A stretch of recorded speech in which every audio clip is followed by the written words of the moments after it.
Я уполномочен чечено-ингушской фракции заявить съезду о том отношении к земельному вопросу, который существует среди тех, кто нас сюда послал. У нас, горцев, нет фабрик и заводов. Все благополучие нашего существования зависит от разрешения земельного вопроса. Я должен сказать, что 60 лет назад царские генералы, кумыкские князья с казачеством отобрали у горцев ту землю, которую они занимают сейчас, на часть которой претендуют обездоленные горцы. Одна станица Червленная имеет земли в 1,5 раза больше, чем весь ингушский народ. Я сам земель не замерял, но видел официальные данные вашей областной чертежной. Без всяких стратегических маневров я должен открыто и прямо заявить: удовлетворите наши справедливые требования. Дальше безмолвно и рабски терпеть этого неравенства мы больше не можем. Дайте нам родину, и вы найдете в нас достойных товарищей, которые честно и самоотверженно вместе с вами пойдут сражаться против всяких нашествий.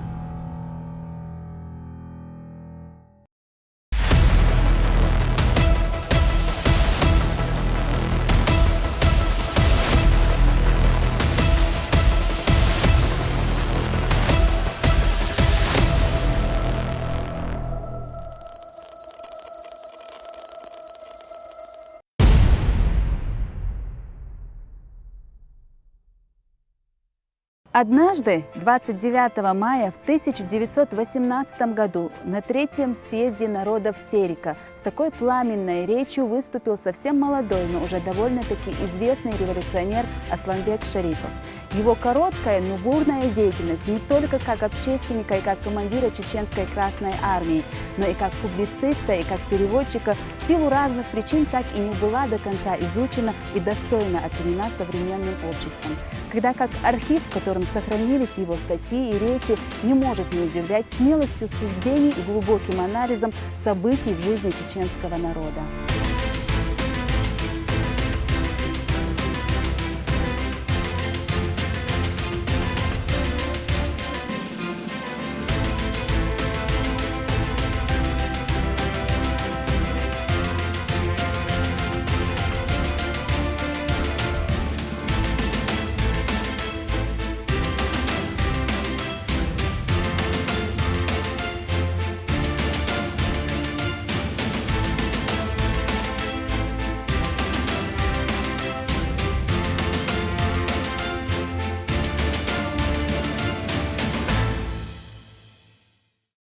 Основоположником чеченской публицистики по праву считается Асланбек Шарипов, незаслуженно забытый современниками. Его статьи, речи и письма представляют собой сокровищницу политической и общественной мысли, в которой, как в зеркале, отражены исторические события и катаклизмы, выпавшие на долю чеченского народа на заре XX века.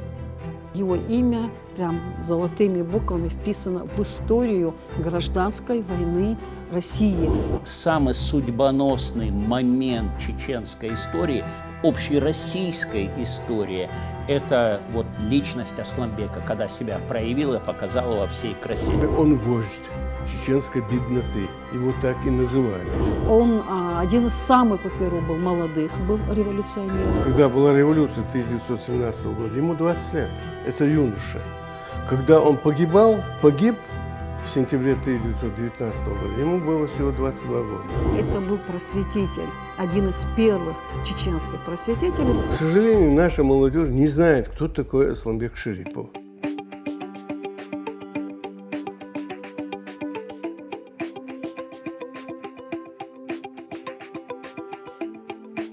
Имя Асланбека Шарипова тебе о чем-нибудь говорит? Да, в своей жизни не раз слышал о нем. Что ты можешь об этом человеке сказать? Это один из руководителей за советской власти. Может быть, снайпер? Становление советской власти на Кавказе, когда шла гражданская война между белыми и красными, он был на стороне красных.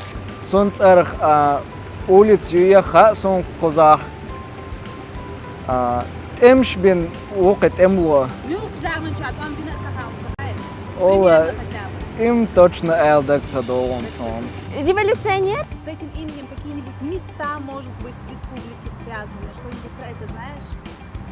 Ну, обычно улицы да, называют в честь, да. А еще? Ничего не слышал больше? Ну, еще памятник Здесь неподалеку есть памятник. По-моему, только один памятник. Как называется этот памятник? 3 богатыря. Auch gehen dort памятник дружбы мир. Памятник дружбы народов. Памятник дружбы народу. Один из 3 является Асланбек. Имена не могу сказать. Ингуш и русский. О. Хаухар. Витте Лоренц. Ахриев – это ингуш, Гекало – это русский, и Асланбек Шарипов – это чеченец.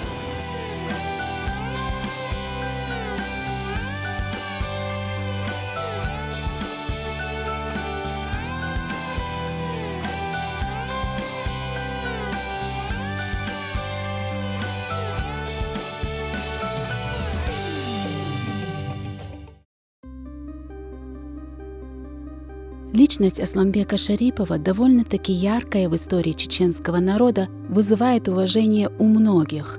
У редких, как сторонника советской власти, которая позже не оправдала надежд тех, кто воевал за ее установление, смешанные чувства. Но для того, чтобы понять и оценить поступки тех или иных героических личностей, в первую очередь необходимо обратиться в эпоху их жизни и деятельности.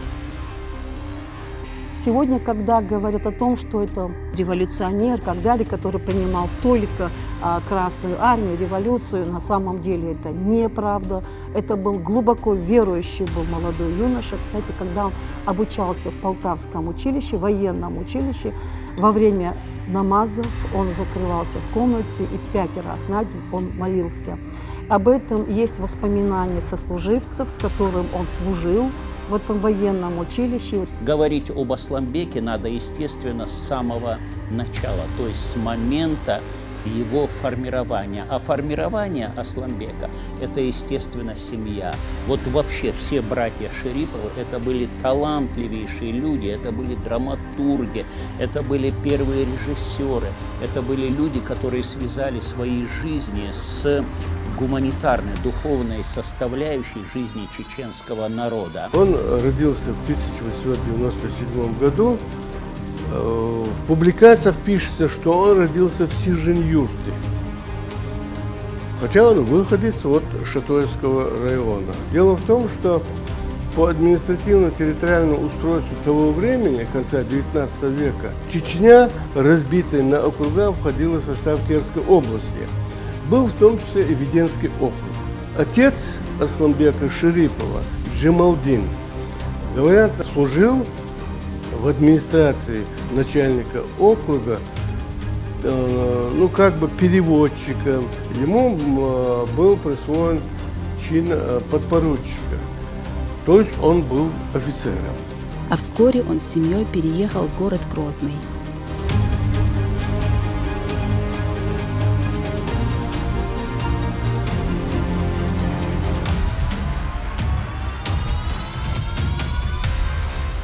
Детство Асланбека Шарипова прошло на этих улицах Грозного. Здесь неподалеку находился дом, где он жил, и реальное училище, в которое он перевелся, оставив учебу в Полтавском кадетском корпусе. Такое решение юноша обосновал тем, что он не чувствовал особого интереса к военному делу. Было это в 1915 году. Грозный на тот момент крупный промышленный центр. Здесь и начинается поиск смысла жизни совсем еще юного Асланбека Шарипова.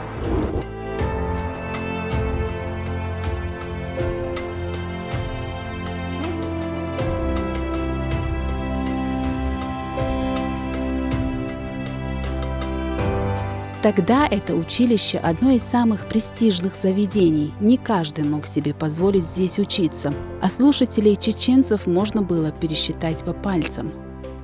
Они очень известный наш чеченский писатель, он их порицал, говорил, что мы должны учиться, мы должны быть в числе первых, передовых деятелей, поскольку он понимал всю ответственность, которая на нем лежала, поскольку открывшееся реальное училище, в котором, как мы знаем, обучались только мальчики и только из обеспеченной семьи, Это, конечно, тоже налагало большую ответственность тому, что он должен был отвечать и за всех остальных студентов, которые не могли оплачивать свое обучение, и Асланбек Шарипов помогал им в этом. С раннего детства юноша любил рассказы про благородных защитников бедных, которые слышал от стариков.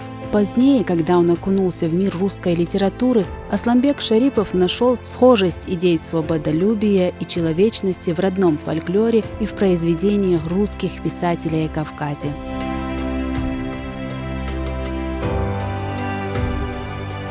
Он вобрал в себя не только поэтическую линию национальную, но еще его воспитала русская литература романтическая, русская литература Пушкина, русская литература Лермонтова, например, Полонского. Но к тому же мы знаем, что Асланбек прекрасно знал немецкий, французский язык, и он читал Гейне и многих авторов на своих родных языках. Он увлекался звездами, а он любил математику, что немаловажно, очень хорошо знал языки. И вот есть такие сохранившиеся воспоминания о том, что он был один из, наверное, даже можно сказать, был первых библиотекарей, поскольку в школе, вернее, училище, в котором он обучался, была на тот момент неплохая библиотека.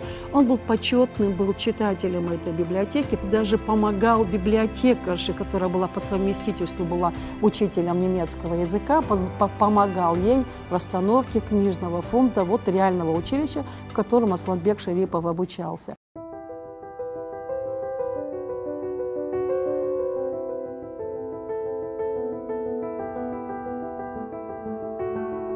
В его творчестве отмечают два периода.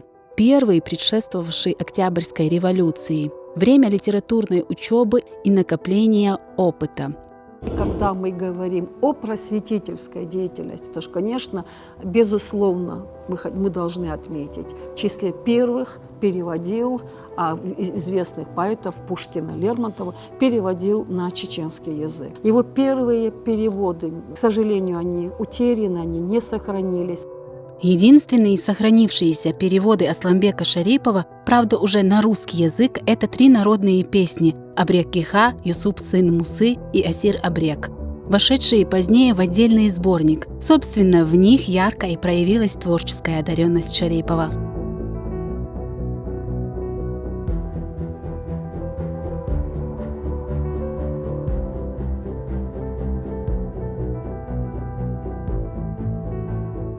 Особый интерес представляет не просто сами тексты, они великолепны, как я считаю, но и то предисловие к этим песням, где он выступает уже как литературовед, как теоретик литературы. В народных песнях Асланбек Шарипов нашел богатый источник, откуда он черпал свои взгляды на жизнь и на место личности в обществе.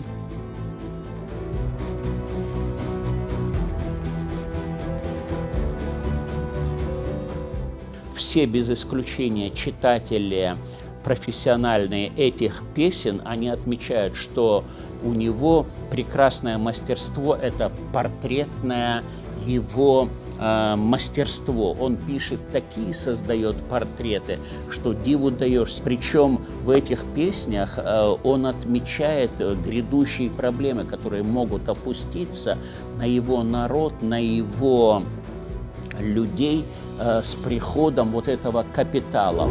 По языку и стилю переводов и по сопоставлению песен с оригиналами понятно, что произведения претерпели значительные изменения именно под творческим воздействием переводчика.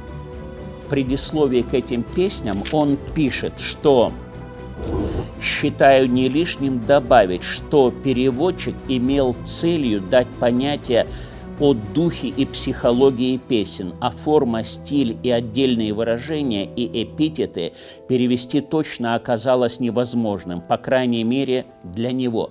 То есть главное для него показать дух и психологию народа через эти песни».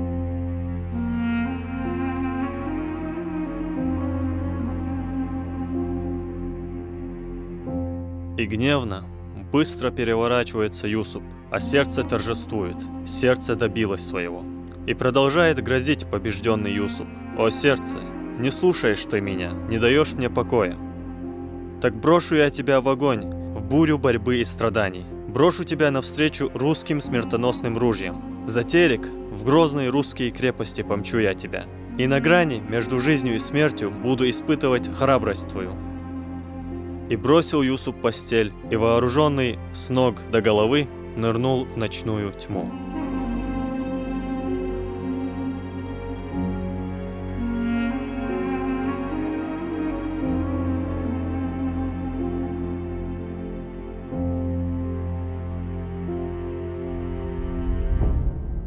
Когда берешь с одной стороны новеллу Эдгара По «Сердце-обличитель» и Юсуп, сын Мусы, берешь, там такие совпадения, я имею в виду художественные достоинства, с которым создано то произведение в переводе, из которого написан Юсуп, сын Мусы. Вот эти постоянные обращения к сердцу. Там пишет Эдгар По, здесь он пишет Асланбек, сердце обрека, сердце, что же ты, как же ты, куда ты меня толкаешь в эту темную ночь. Это действительно удивительно. Наравне с русской, великой русской литературой он такой же знак равенства ставил наравне с великим чеченским фольклором. Он их почему-то считал, они вот по силе своего эмоционального воздействия они были одинаковые. И поэтому он с удовольствием переводил, и Пушкина переводил на чеченский язык, и чеченский или переводил на русский язык. И таким образом взаимообогащал две великие культуры.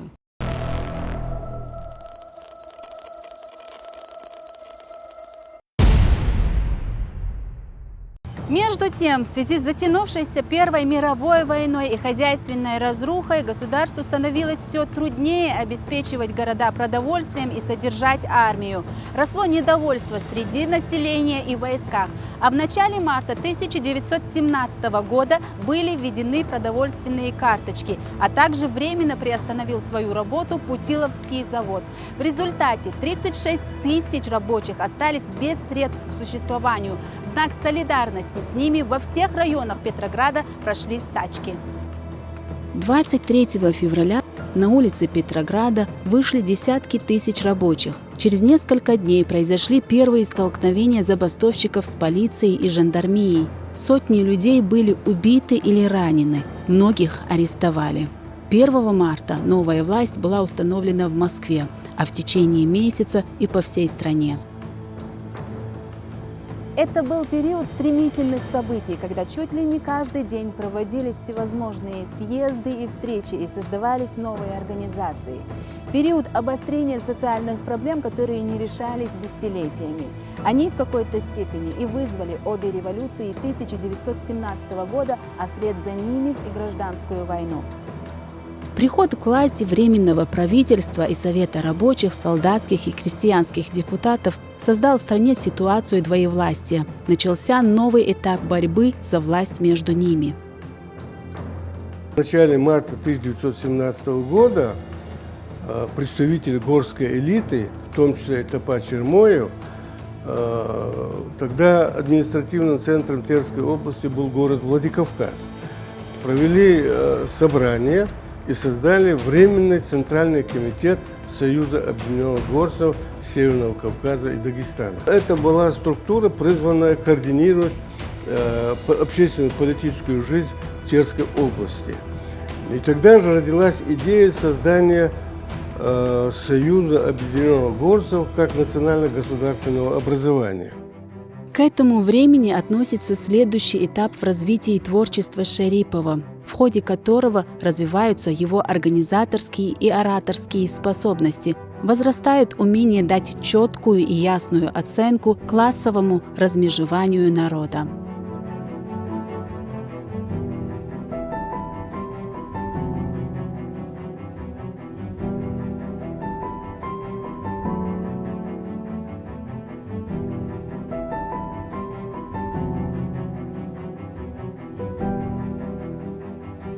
кстати, не хотел связывать свою судьбу с военной жизнью. Не хотел. И, может быть, поэтому Полтавское военное училище он не закончил. Он вернулся на родину. Он вернулся в свою Чечню. И он как раз-таки стал заниматься литературной деятельностью. Это уже показывает его отношение вот к тем событиям.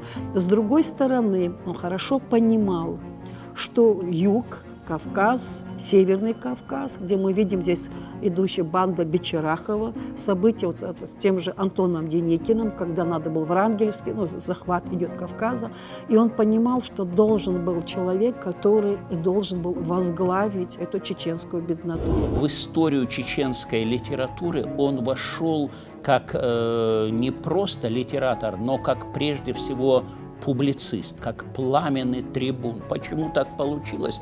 Да потому что мы говорили уже, что его взросление выпадает на революционные события.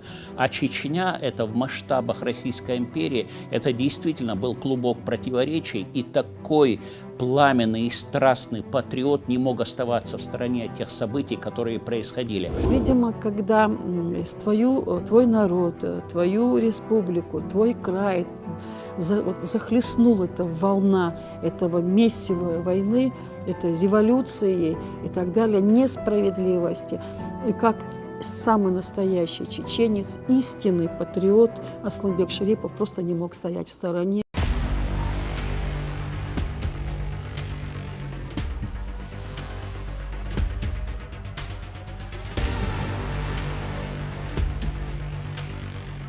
В мае 1917 года Асланбек Шарипов вступает в чеченскую молодежную организацию «Товарищи равенства», а на первом съезде представителей Чечни его назначают инструктором Чеченского национального комитета. Этот горский съезд, он называется Первый горский съезд, он открылся 1 мая 1917 года в городе Владикавказе. Я еще раз подчеркиваю, в центре Терской области. И там было принято решение создать союз объединенных горцев Северного Кавказа и Дагестана как национально-государственное образование, то есть как горскую государственность. И вот была создана группа, которая была призвана ездить по Кавказу и пропагандировать вот идею создания общекавказской государственности.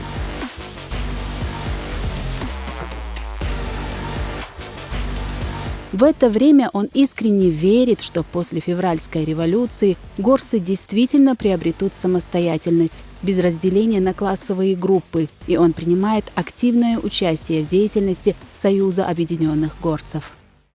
После февральской революции желания и требования чеченцев и ингушей пошли по линии национальной. Но когда оба эти народа подошли к разрешению социальных вопросов, то они увидели, что помимо национального объединения есть еще и международное, социалистическое.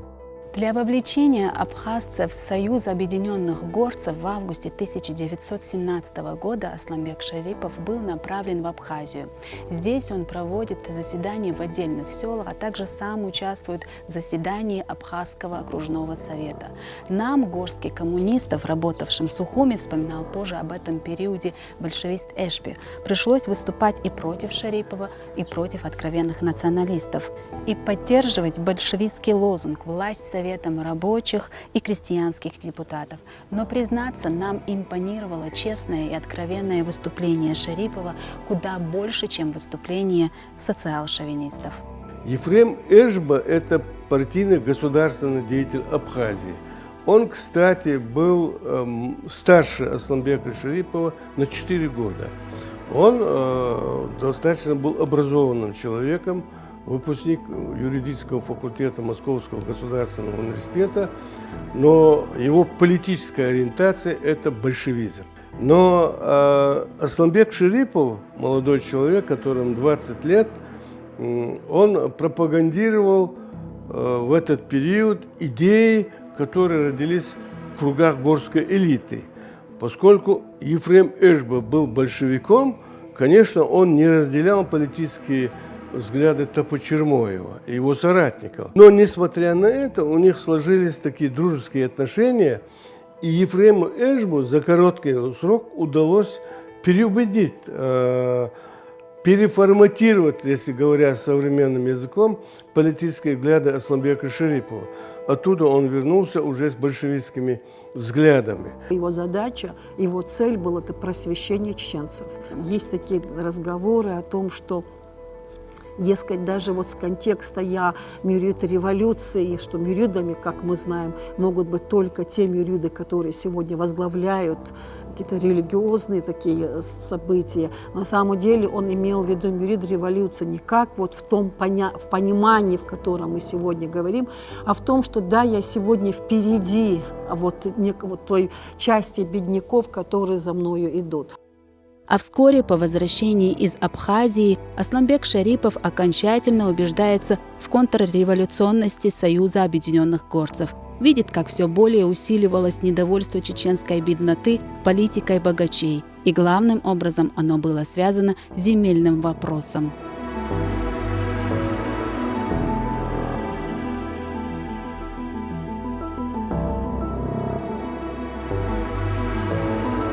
Все, что написано в статьях, он так и говорит о чеченской бедноте, которая плохо жила, которой не хватало надела земли. И очень то, что они не могли учиться, они не могли заниматься просветительской деятельностью. И именно моя цель, как он говорил, все это дать народу. Чеченцы, по большому счету, были обделены. Вопрос о земле был основной. Естественно, его это интересует, и он в этом участвует. И он ставит планы, каким образом достичь всего этого. Он понимает, что нужно и светское образование, и светские дисциплины, нужны специалисты, нужны юристы, потому что просто народ был обманут. В этом плане наш первый президент Ахмад Хаджи тоже сказал: без учителя нации не получится, без школы нации не получится, и республики не получится. Вот тогда, в далеком 15-м, 16-м, 17-м, 18-м году начинает Асланбек говорить об этом же. Он поверил, что вот большевики руководствуются действительно лозунгами, которые отвечают интересам беднейших слоев населения. Что такое Чечня в этот период? Чечня – это уголок такой крайней бедноты и нищеты и абсолютного отсутствия грамотного населения. Грамотного в каком плане? Умеющего, владеющего русским письмом, чтением и так далее. Вот по данным, которым мы располагаем, только 0,3% населения Чечни умели писать и читать. Первым действительно революционным шагом Асланбека Шарипова была его поездка в качестве единственного представителя Чечни на вторую сессию Терского народного съезда в феврале 1918 года. Горские и казачьи контрреволюционные верхи предприняли все, чтобы не допустить на съезд делегатов Чечни. Асланбек с огромным риском для жизни все же прибыл в Пятигорск. Его речь на этом съезде вызывает в памяти живые страницы истории народа. Историческая несправедливость, что ингушскому и чеченскому народам, которые боролись за свою независимость, остались голые скалы, а нашим изменникам тучные, богатые земли должна быть уничтожена. Мы считаем, что сперва надо решить земельный вопрос, который должен быть пробным камнем твердости и непреклонности наших желаний действовать по советской программе, которую выдвинула сама жизнь. Он сначала приехал в Ингушетию, встретился с Гапуром Ахриевым. В Ингушетии была сформирована делегация. Они были очень тепло встречены. Асланбек Шарипов там произнес пламенную речь. И таким образом удалось предотвратить вот эту межнациональную войну, которая реально назревала. Политическая фигура Асланбека Шарипова, она четко обозначилась на этой, скажем, революционной площадке. И он уже воспринимался как вождь чеченской бедноты. С тех пор во всех формах своего публицистического творчества главное внимание Асланбек Шерипов уделял распространению передовых идей среди трудящегося народа в период его активной борьбы по защите завоеваний революции.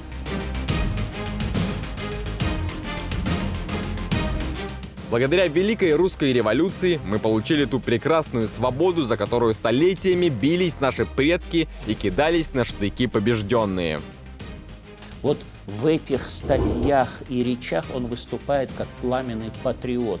Но не просто как патриот, как интернационалист. Он понимает, что народу, чеченскому народу, нечего делить с простыми людьми. Будь это казаки, будь это все близлежащие народы, которые проживают и граничат с Чечней. Некоторые склонны как-то интерпретировать его высказывания как атеистические. Я убежден, что атеистом он не был. Но, учитывая вот эту политическую конъюнктуру, скорее всего, руководствуясь целью мобилизовать трудовые массы, он произносил такие речи, где имелись очень острые высказывания в адрес мусульманского духовенства. Отношение Асланбека Шерипова в тот период, в революционный период, можно сказать, было таким большевистским. Но при этом я подчеркиваю, что нет никаких оснований подозревать его в пропаганде атеизма. —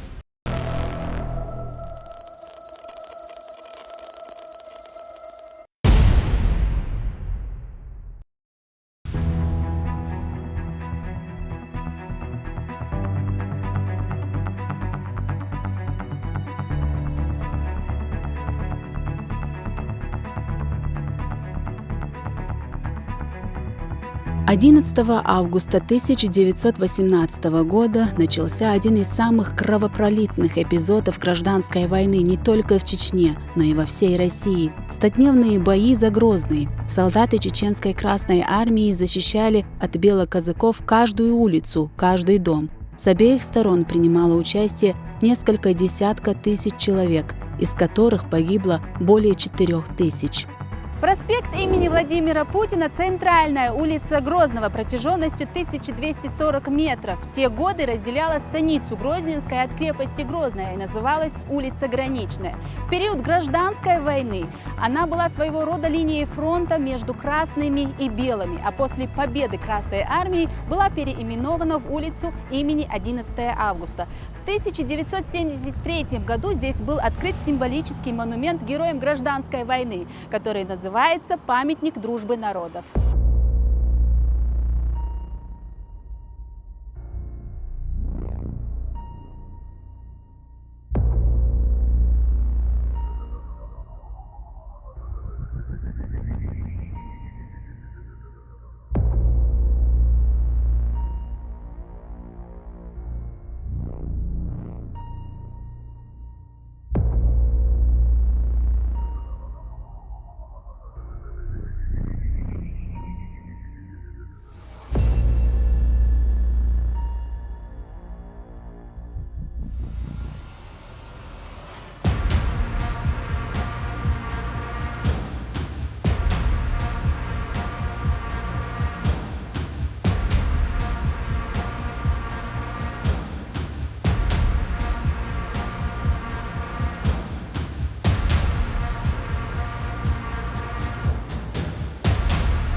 На этой стороне белоказаки уложили, значит, здесь были гроты, были мешками уложены были цементы. И здесь засели белоказаки, несколько здесь было пушек. Одна из пушек располагалась в доме, который находится сегодня, дом быта. Это был дом купца Шестобитова.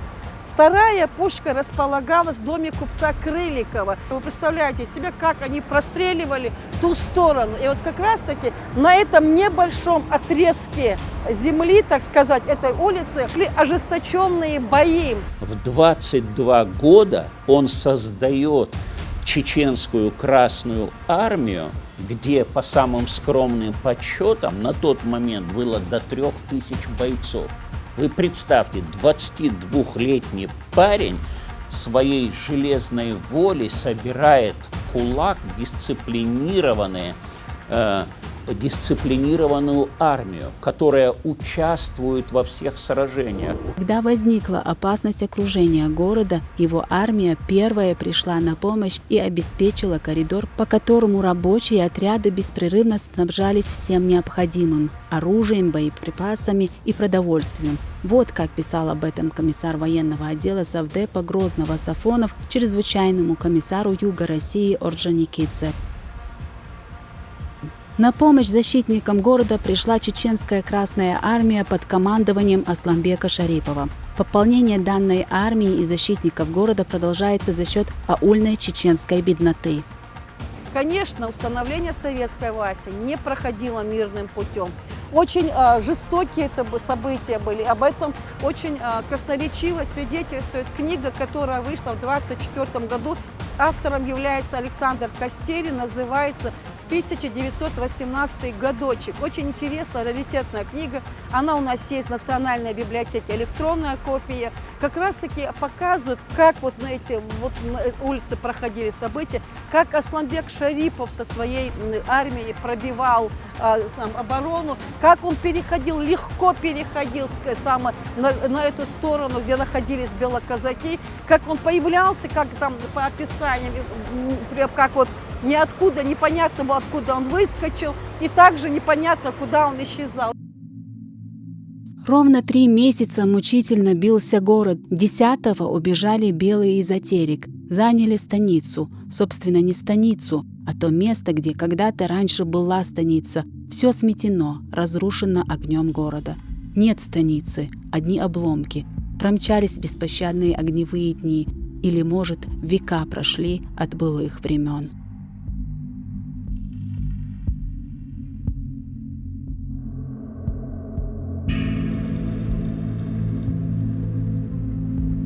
Николай Гекало, и Ахреев, и Асламбек Шарипов были активные участники 100-дневных боев. И как раз-таки вот именно на этом месте в 1969 году это место уже было обозначено как дальнейшее, что здесь будет стоять памятник. Ровно 4 года работали над этим скульптурой, высота которой 6 метров, почти 7 метров, она выполнена вся из гранита. Прямо на проспект смотрит Николай Гекало. Кстати, Николай Гекало был в 1937 году был репрессирован.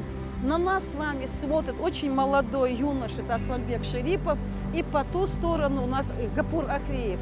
Получается, как бы монолит символизировал дружбу народа. Статьи и речи Шарипова, относящиеся к периоду накала событий 1918-1919 годов, отличаются широтой мысли, аргументированностью, умением верно ориентироваться в сложнейших переплетениях национальных, классовых, политических интересов Терской области. Они не просто фиксируют события времени, внутренние движения в народе. Их главной примечательной особенностью является политическая полемика Шарипова с теми, кто так или иначе противодействует революции. Вы контрреволюционеры, враги трудящейся Чечни, готовые 20 раз продать ее для защиты своих привилегий, первые осознали свои групповые интересы и пошли в ногу с контрреволюционерами, обманув народное доверие. Ответом на это явилось народное самосознание и его ориентация на советскую Россию. Менее чем за 2 года им написано и опубликовано в периодической печати несколько десятков статей, речей, обращений, заметок. И это при огромной организационной работе по сплочению народных масс для защиты завоеваний революции в Чечено-Ингушетии. В своих статьях он мудр и дальновиден. Они написаны профессионально, грамотно, стилистически точно, вот прям, ну, вот, выверенные. Очень интересно читать его статьи, его публицистические статьи. Он говорит прежде всего о народе, об истории народа. Он говорит о том, что пора положить конец тем мучениям, испытаниям, которые выпали на долю народа в течение 19 и всех предыдущих столетий. Он ищет выход из сложной, запутанной ситуации. Нам нужно обязательно собрать все его литературное наследие, тем более, что он очень много печатался в газете «Терек», он печатался, в «Владикавказе» выходили его статьи, собрать его прижизненные его издания. И мне кажется, нужно опубликовать сборник уже со всеми дополнениями.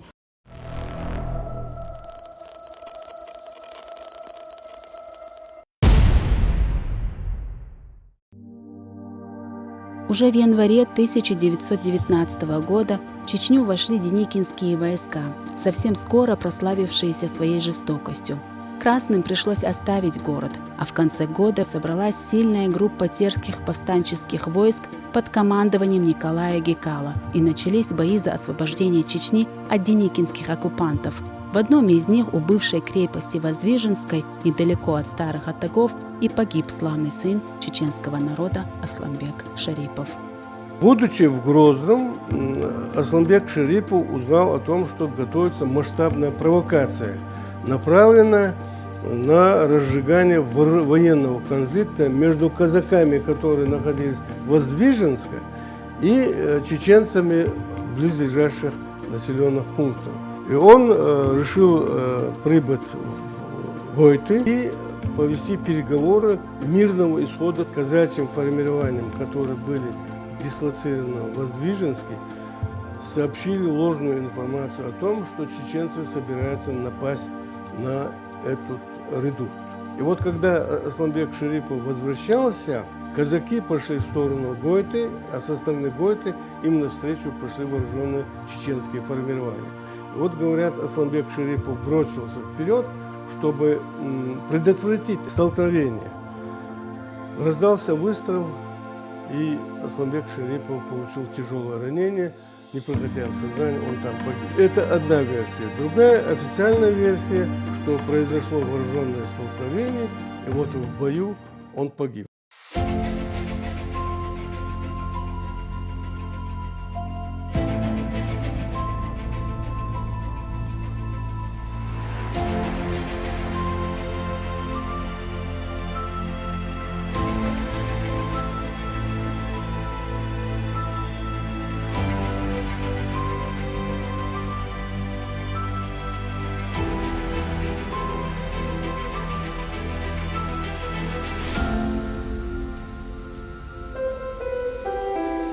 В советское время именем Асламбека Шарипова были названы его родовое село, улицы и нефтеперерабатывающий завод. А совсем недавно в его родном районе, в красивом и горном селе Шатой, был установлен этот памятник как герою гражданской войны и командиру Чеченской Красной Армии. В советской Чечено-Ингушетии царил настоящий культ Асламбека Шарипова. Его именем в 1943 году назвали бронепоезд. С огромным размахом был открыт памятник дружбы народов. Чеченский писатель Магомед Мамакаев написал о судьбе Шарипова роман «Мюрид революции», а чеченцы сложили о нем целую героическую песню. Кроме того, о нем был снят советский историко-революционный художественный фильм «Приходи свободным».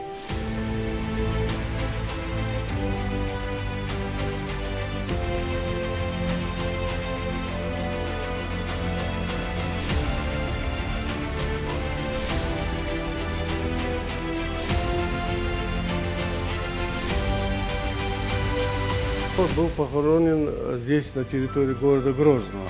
Но вот после событий 1991 года его останки перенесли в родовое село.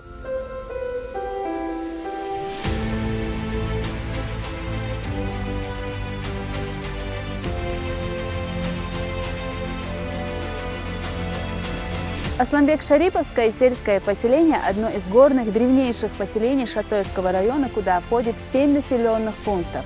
Здесь проживает около 2500 человек. Отсюда и был родом Асланбек Шарипов. Куда уах населенный пункт Асланбек Шарипов чуёш. Раттикал, Бейн, Мусалтойль, Мяшкал, Хайнкал, Диаисти, Мускал. Асланбек Шарипов ша Эйр Кудра Хилла, Раттикал, Кешничка, Давилина У. Куда Шарипов Арцефтай Панахбу, Этаген Буч Ашбу, Маймахар, Вануто, Майр Кантрилла, Тахал Кантрилла, Шуитафин памятник Ю, Ватин Эрдок Додол Дут, Ванаду, Охвифт Аш, Охвифт Аш Наханаду.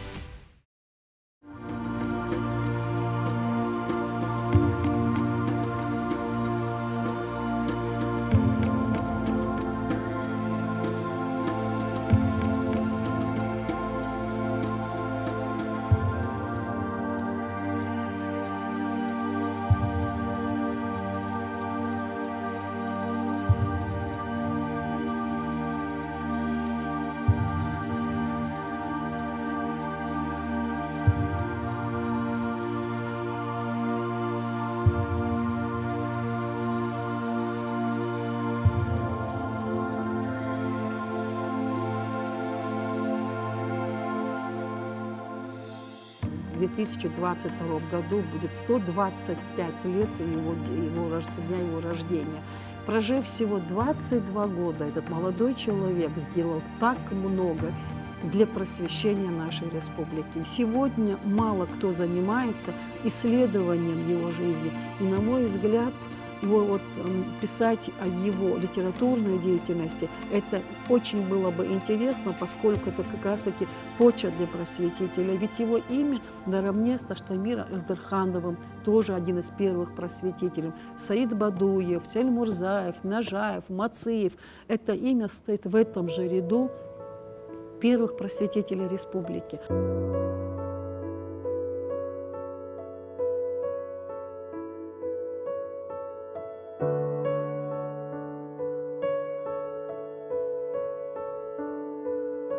И напоследок хотелось бы зачитать одно из писем Асланбека Шарипова. Оно личного характера. И хотя чужие письма читать нехорошо, но, на мой взгляд, именно в таких переписках человек бывает максимально искренен и честен. И в этих строчках как нигде лучше видны именно эти качества молодого Шарипова. Из письма Шарипова к знакомой, без даты. «Я не жалуюсь, не унываю, не опускаю рук. Но все-таки моя жизнь глубже и серьезнее, чем тебе показалось тогда. Ибо с первых дней самосознания мое сердце горит истинной, бескорыстной и горячей любовью к нашему бедному народу.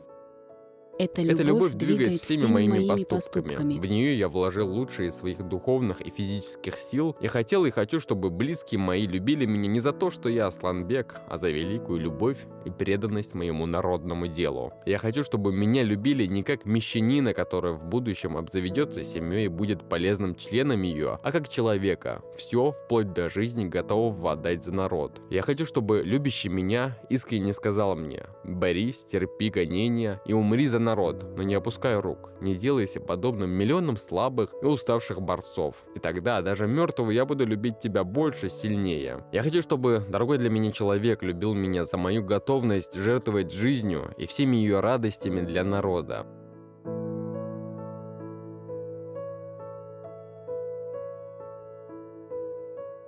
И не встречал я подобных людей, и благодаря страшному желанию иметь подобную близкую женскую душу, я почти уверовал в то, что ты способна понять меня так, как я пишу здесь.